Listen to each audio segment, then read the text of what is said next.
Yo, welcome to another edition of Locked On Jaguars. I am Tony Wiggins, and we're talking surprise draft picks. We'll do it in just a second on Locked On Jaguars. You are Locked On Jaguars, your daily Jacksonville Jaguars podcast, part of the Locked On Podcast Network, your team every day.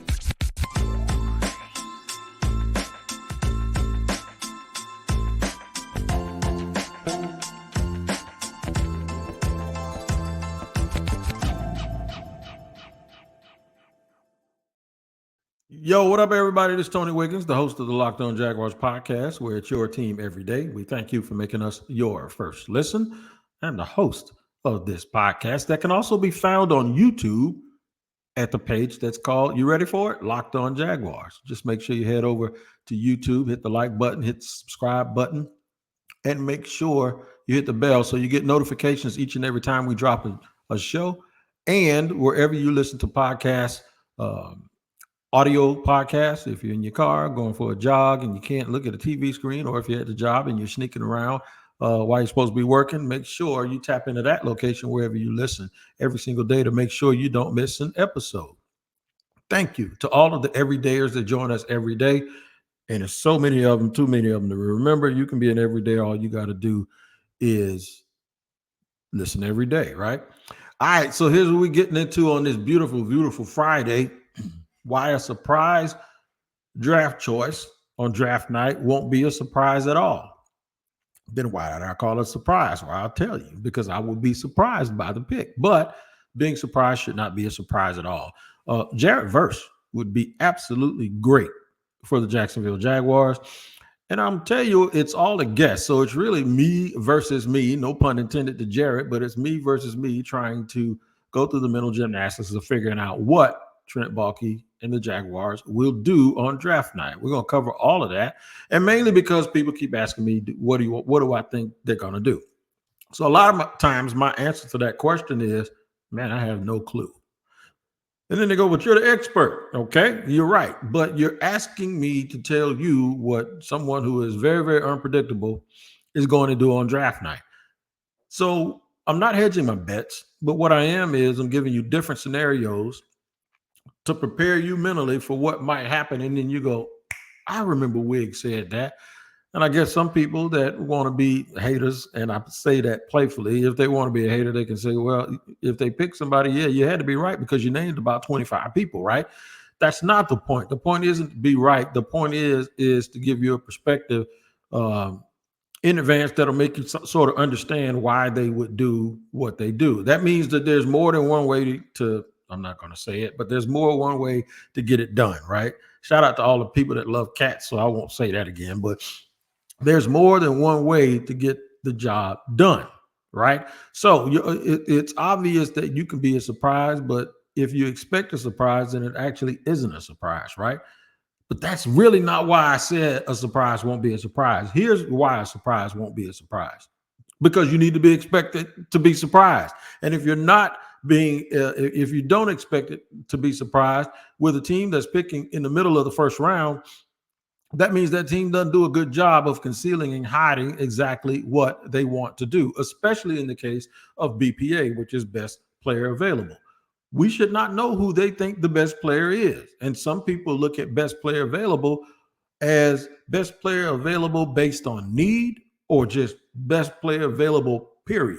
Like, so you can do it based on need, you can do it based on scheme, or you can just have a board where you got talented guys.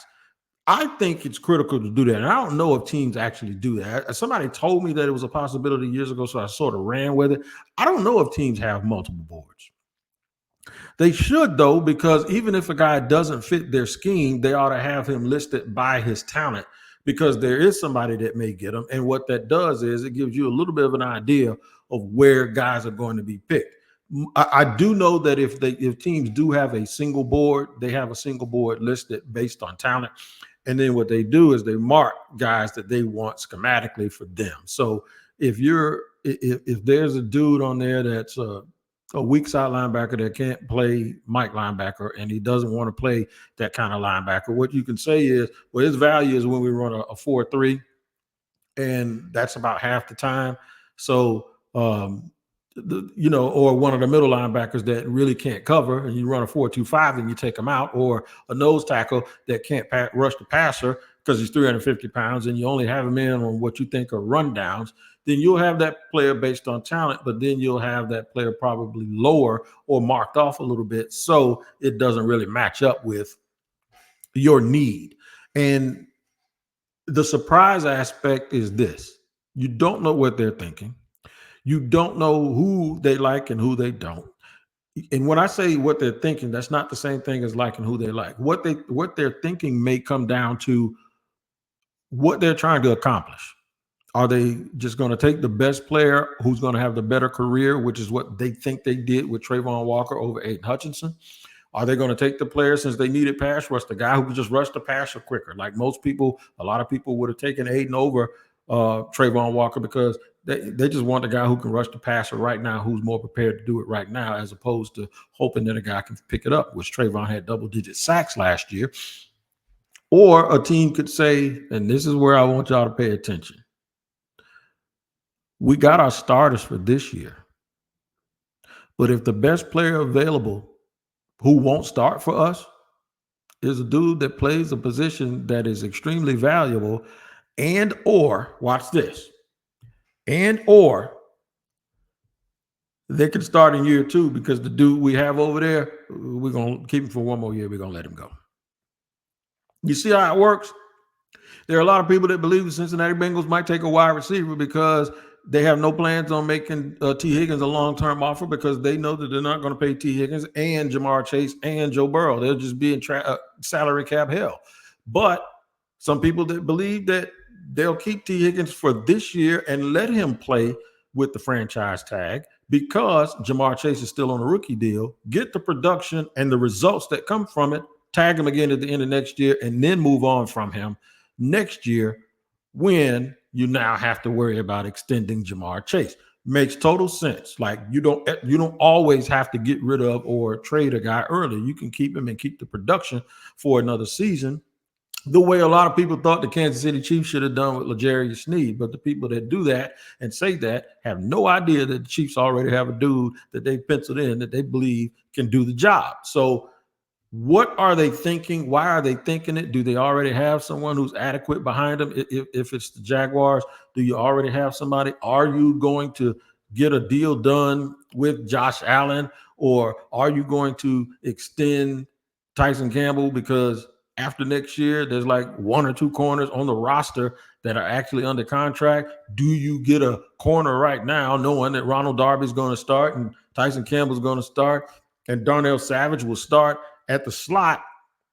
Do you get a corner now in anticipation of next year, or do you draft him and say you're a first-round pick? Go take Ronald Darby's lunch money, and knowing that iron sharpens iron, and then the competition level goes up, which lifts the whole room, which then lifts the whole defense. So there's a lot of things to ponder and think about. But what we're going to do is we're going to start with Jared Verse, and we're going to start with, if he's there at 17, why I would understand why the Jaguars would make him a legitimate, good option, a big-time edge rusher for Ryan Nielsen, another guy that transfers speed and power the way it's supposed to be done, with a high motor, who plays a lot like guys that he's coached in the past. I'm going to tell you why he would make such a good pick. And then in segment 3, I'm going to tell you why it's me versus me, no pun intended, because it's all just one big guess. I'm going to do that, and we'll get into it in just a second here on Locked On Jaguars.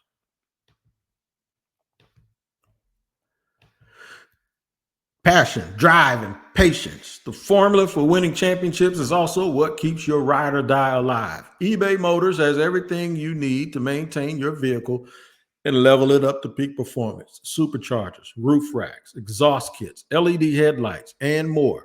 Whether you're into speed, power, or style, eBay Motors has you covered. With over 122 million parts for your number one ride or die, you'll always find exactly what you're looking for. And with eBay Guaranteed Fit, your part is guaranteed to fit your ride every time, or your money back. Because with eBay Motors, you're burning rubber, not cash. With all the parts you need at the prices you want, it's easy to make your car the MVP and bring home huge wins. Keep your ride or die alive at ebaymotors.com. Eligible items only. Exclusions apply. eBay guaranteed fit. Only available to U.S. customers.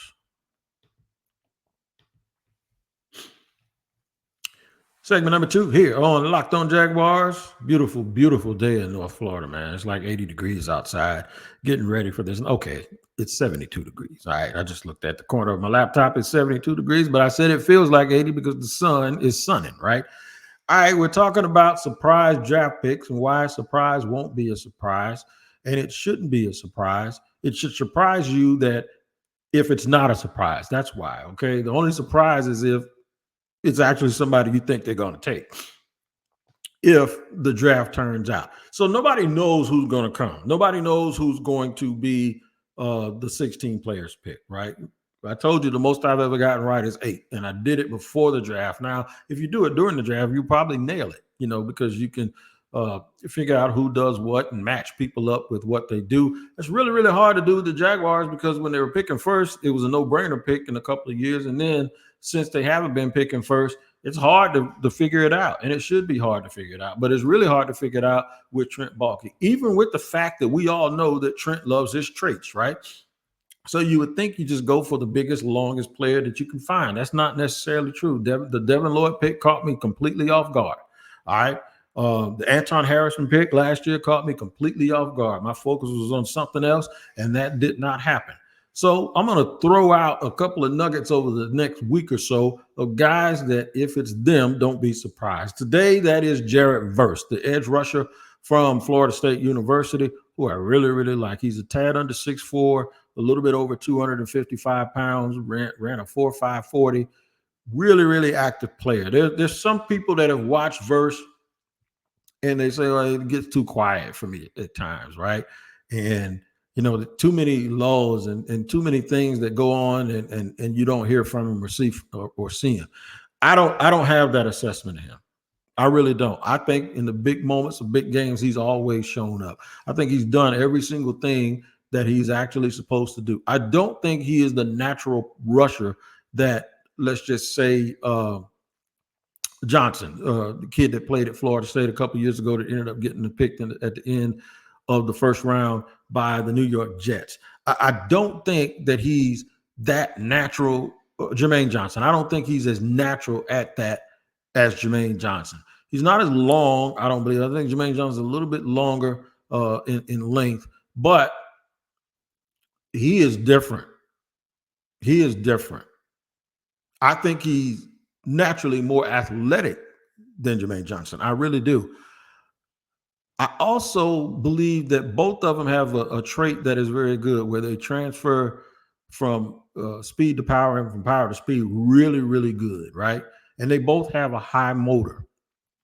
Verse, though, probably has a little bit more upside because he's younger. Johnson was 24 when he got drafted, and Verse isn't quite that old.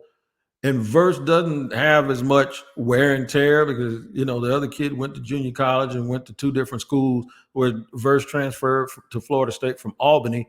But he wasn't playing against the kind of dudes he played against and practiced against at Florida State for 2 straight years.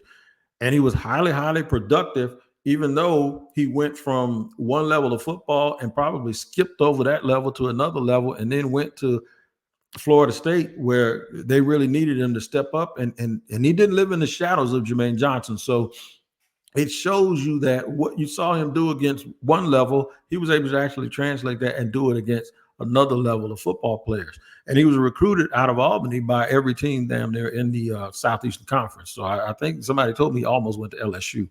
And for me, the thing that I really like about him is the thing that I also liked about Trayvon Walker and Ryan Nielsen matching up together. Guys like that, the Cam Jordans, the Hendrickson, Hendrickson up in Cincinnati. Guys like that aren't these bendy, angular dudes have had success under Ryan Nielsen, where he teaches them how to use that power and that speed and that motor to affect the quarterback. Those guys also stop the run very well, and they're well-rounded. That would mean that Jared Verse would fit right in and he matches up with Trent's traits. He fits right in. The thing is can you wrap your head around the Jaguars using the 17th overall pick on someone who does not start? They have set this up with their free agency additions and the money that they have committed to other players and other positions and all of the positions. The Jaguars have actually set this up where their first round pick might be a guy that if he does play and if he does start, it's just because he went in and took somebody's lunch money. Now, Jared Verse ain't coming in and making Trayvon and sending Trayvon Walker to the bench. He's not going to come in and send Josh Allen to the bench. But what he will do is be a starter level player right away, and that will allow, and this is very important, if somebody gets banged up, nicked up, you ain't got to worry about the fill-in being Kayvon Chason, right? You got a guy who can really get it in and really play. They also spend a lot of time in sub packages, and that means Trayvon to the middle, and that means you probably see Jared Verse on the field 65% of the time anyway. And they do, even when all three of them aren't on the field at the same time, the Jaguars will probably use a lot of bodies and a lot of rotation. I can see guys standing up in the A gap, all of those dudes putting different pressures on their quarterback. Like I saw Calais Campbell and I saw Arnold Ebiketie. I saw all of those guys under Ryan Nielsen doing exactly what I'm talking about. And when you play high octane, everything in front of you, all downhill, that means you need a blow every now and then, right? So they'll have a starting level player that will allow them and afford them to always go as hard as they absolutely can without worrying about fatigue and without worrying about too much of a fall off. The other thing, and this is the thing that we need to think about, why is it taking Josh Allen so long to get a contract extension? What if they decide we'll take him, and guess what? If he's that good and he's ready, we'll do what I just suggested that Cincinnati could possibly, and looks like they're going to do with T. Higgins. You know what that means? We're going to keep him for the last year of the production. We don't need to lower his cap figure. We're good playing and going about our business every day with him at $24 million a year, knowing it's coming off the books next year.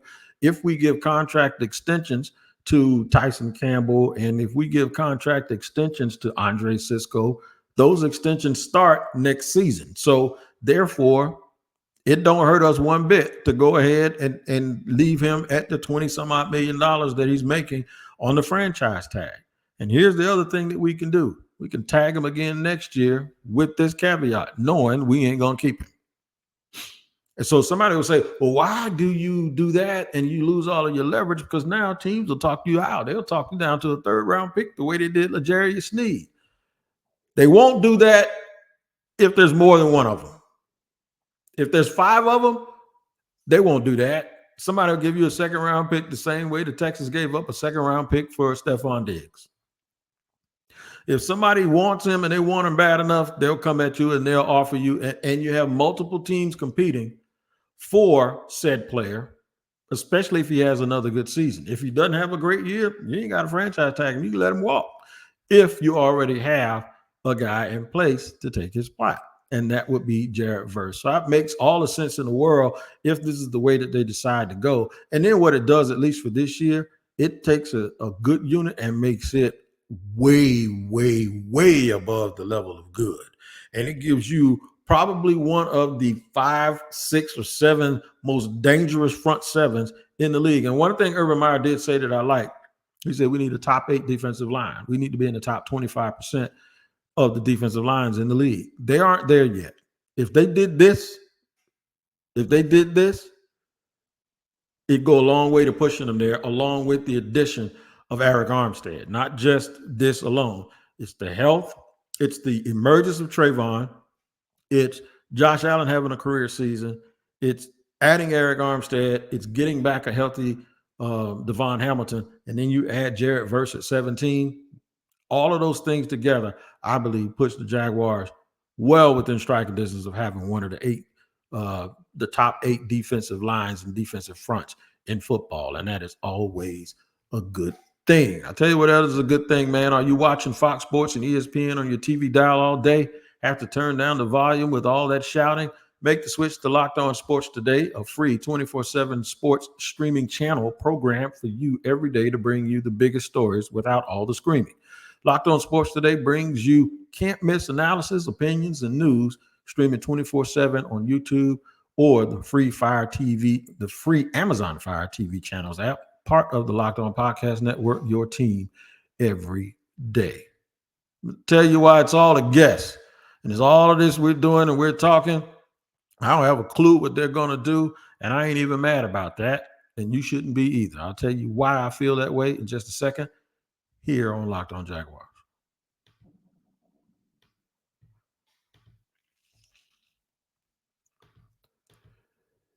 Did you know that even if you have a 401k for retirement, you can still have an IRA? Robinhood has the only IRA that gives you a 3% boost on every dollar you contribute when you subscribe to Robinhood Gold.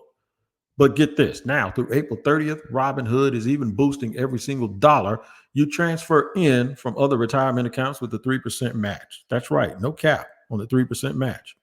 Robinhood Gold gets you the most for your retirement thanks to their IRA with a 3% match. This offer is good through April 30th. Get started at robinhood.com/boost. Subscription fees apply. And now for some legal info.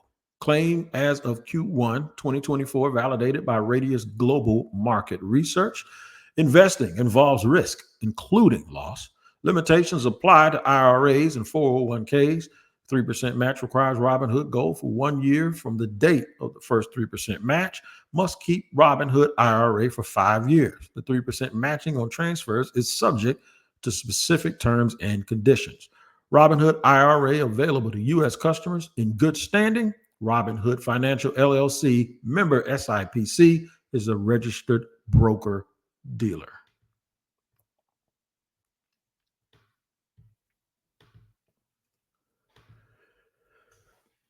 Third and final segment here on Locked On Jaguars as we head into the weekend, and we are inching closer and closer to the 2024 NFL Draft, talking about why a surprise wouldn't be a surprise, and Jared Verse would be a surprise, but he'd be a wonderful addition to this football team, even if he doesn't start as a rookie.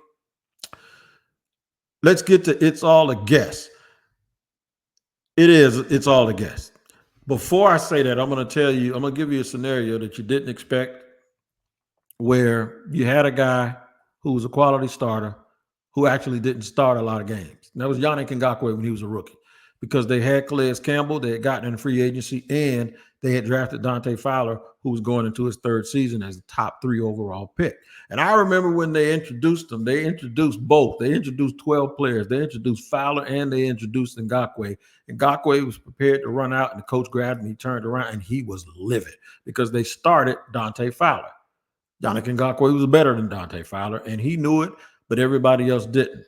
I think the coaches probably did it back then because the best way to get the best out of both of them is to go ahead and start Fowler, and then you're going to get what you're going to get from Jan anyway, because he was hell-bent on proving that you were wrong for not sending him out there. Very, very smart on their part. Eventually, it came to a head because I think those dudes butted head and Jan got sick of it, and they traded Dante Fowler, right? So here's the scenario that I'm describing. I'm describing the production aspect, not the bickering aspect of that scenario, where the Jaguars in 2017, when they had Jacksonville, how they had all 3 of those dudes. Well, if you could get the production without the headache, and Jared Verse ain't going to give you no headache if this situation happens, then that could work for the Jaguars. But it's all a guess. It's a guess because I have no idea what Trent Walker's going to do. If I did, that would be a problem.